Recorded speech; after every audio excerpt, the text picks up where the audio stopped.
This is Hour 2 brought to you by ECAC Hockey, the leaders in hockey on and off the ice. Learn more at ecachockey.com. Happy to bring on JF Houle, new head coach for the Clarkson men's team. JF, thanks for coming on the show. Appreciate it. Thank you. Happy to be here. Well, it's fascinating, and this has been a theme that I've noticed, particularly this season, but even in past seasons, where you have a former player in the ECAC. They go on to become an assistant coach or even a head coach. They leave and go pursue other coaching opportunities into junior hockey or pro, and then they end up circling back into ECAC again. It's like they just can't stay away from the ECAC, and it seems like it's always home to them. And you did exactly the same thing in your career. You played in the ECAC, came in assistant coach, went off to coach in the Q, and then in the American Hockey League, and now you're right back into Clarkson again. This is like they keep pulling you back. Yeah, it's a good place. It's a nice place. I've always enjoyed it here. I got one of my kids was born here.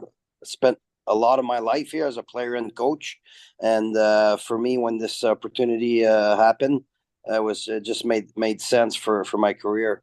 You move as a coach, you learn elsewhere at times, but sometimes it's always to be nice to be back to your alma mater. Talk a little bit about when you started as assistant coach in Clarkson, and then you went through all those different processes of coaching in your QMJHL in the American Hockey League. Talk about the experiences that you learned that made you think this opportunity came up, and you sort of reflect back on what you've learned and what you can bring back as a head coach now that you're in Clarkson. Absolutely. I think the knowledge that you acquire as a coach as you move to different leagues and different levels, you learn a lot. And you learn from other people. You learn from yourself, from the teams that you coach, from players. You learn a ton from players, from different players. So for me, it was a long journey. I've been in a lot of places. I got three kids born in three different states. My wife has to travel a lot, but all that brought a lot of experience to me that hopefully I can use here at Clarkson University. How much of the experiences you've had is, which I'll call road rash, when you make mistakes and you pick yourself off the ground, wipe yourself off, and you realize you got some new rashes and scabs and cuts and bruises? How much an advantage is that to be able to look at that, reflect, learn from that, and then add all those little experiences together now that you're back to being a head coach again in college hockey? Yeah, I'd say probably 80% of you learning is making mistakes and learning from them. And the people you surround yourself with, the amount of assistant coach I've worked with, head coaches, NHL head coaches, you just get to learn and you take a bit and pieces from each one of them, and then that's how you create your own style and what you believe in. And there's nothing that beats experience. So for me, a lot of those mistakes were I've learned a lot and learned to apply some better situations. How much of your experiences at different leagues, because each one of your leagues, whether it be college hockey, junior hockey in the Q, in the American Hockey League, there are different stages of the development path for players. In the Q, you're dealing with players that are 16 to 20. College hockey, it's generally, maybe 18, mostly 19, sort of 23. And then in the American Hockey League, could be anywhere from 22 into the mid 30s. Talk about each one of those steps and the things that you learned as watching players develop in each of those stages. Yeah, I'm very fortunate. Obviously, I got to do a lot of different levels. I always thought that major junior, the top two lines were very very skilled. Just the depth wasn't as good as the NCAA, but the top skill was excellent, and they were very close to the NHL, especially the top guys. In NCAA, it's just it could be a lot of free agents. The guys are older, they develop later. In American Hockey League, obviously the biggest hurdle for a coach it's not the hockey or the structure. It's dealing with the emotions of a player, getting sent down, getting called up. being healthy scratch, being so close to their dream and not reaching it.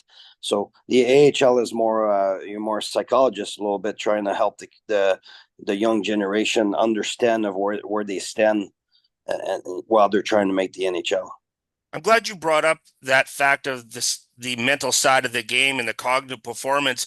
How much can you take from the American Hockey League experience and apply that to Clarkson and with these college players because they're managing a really stressful environment where there's a high level of academic expectations at Clarkson and you have your practice and playing and you're managing all that at the same time. There's pulling on them mentally and emotionally from a bunch of different areas. What lessons can you take from that experience in Laval and apply that to your players and help guide them through, particularly the freshmen who, that's sometimes a shock to the system of how much workload they have on themselves. Yeah, no, no, for sure, the League American prepared me and helped me for this for sure.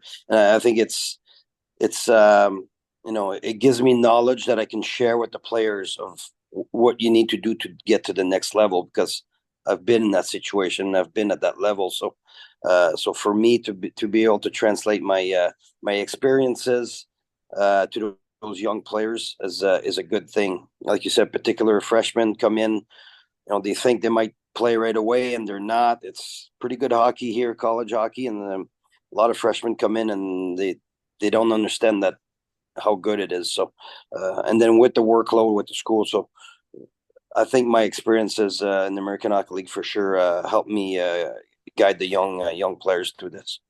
Well, your team has got off to a really good start, particularly the non-conference as well, and you're going to start picking up some more conference games as well. Do you think early on, and I know there's all these different kind of like ratings and top lists of teams, but it appears to me that you guys are a little bit underrated early on in the season. Is that an advantage for you guys to sort of slide under the radar and surprise some teams, particularly once you get past Christmas?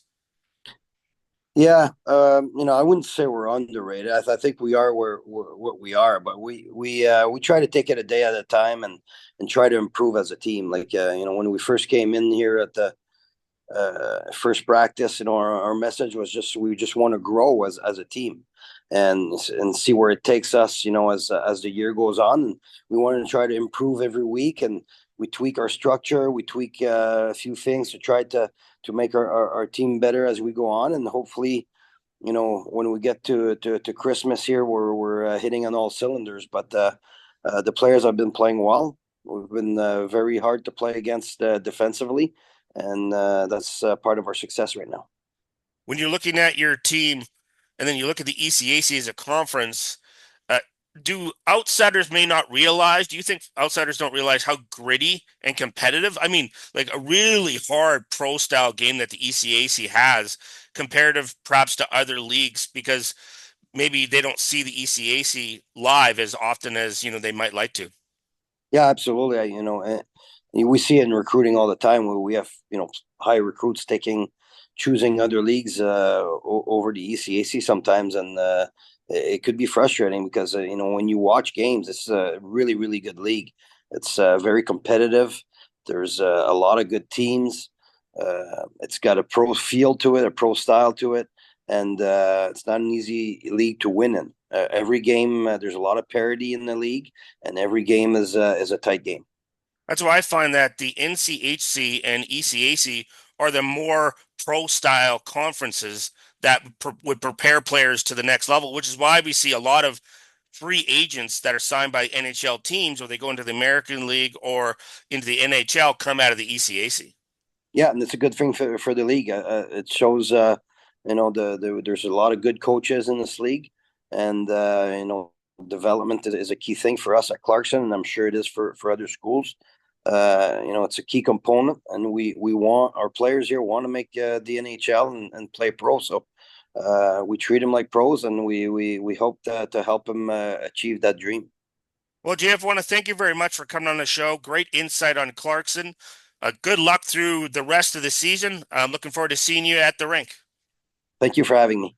We're going to take a short break on Hockey Prospect Radio. Stay tuned, and we will be back right after these important messages.